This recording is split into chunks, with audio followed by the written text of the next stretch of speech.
don't think I'm nearly as great a connoisseur of wine, or at all, as Ira.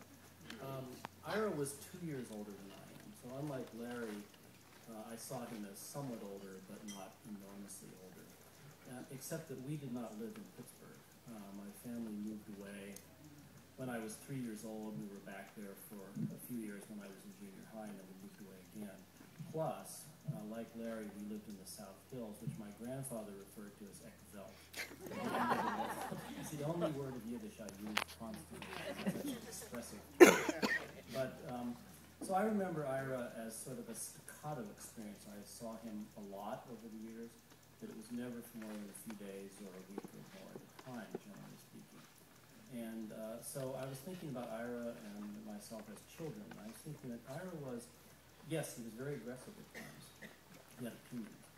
And, but he could also be very kind. And I remember I had a terrible time playing baseball when I was a kid, which is important. I couldn't hit a ball. That's because I don't have binocular vision, but who understood that at the time? And I remember when I was 7 or 8 and Ira was 9 or 10, his helping me to try to hit a baseball. Didn't work really, but he tried very hard and he was very kind about it. I also thought I'd tell a story from much later in Ira's life. There was a brief period of time, as many of you know, when Ira was a college professor. And at the time, my wife and I were students at Antioch College in Yellow Springs, Ohio. And Ira was teaching at a Swedenborgian college. Sally Ann, do you remember the name? Nope.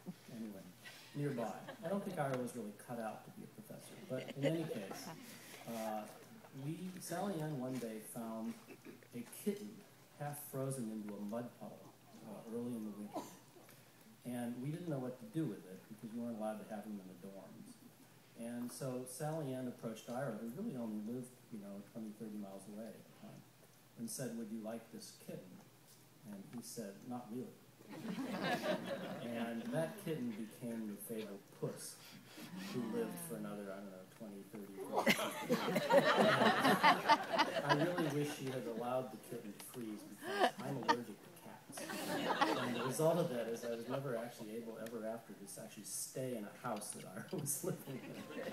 But that Sally Ann was the start of Ira's love of cats.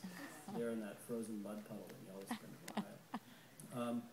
And I don't really have a lot more to say, except that Ira had many facets, as people here have said and will say.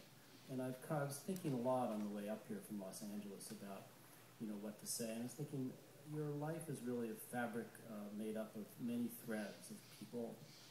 And that, excuse me, Ira was an important thread in mine, and the removal of it has left a large rent.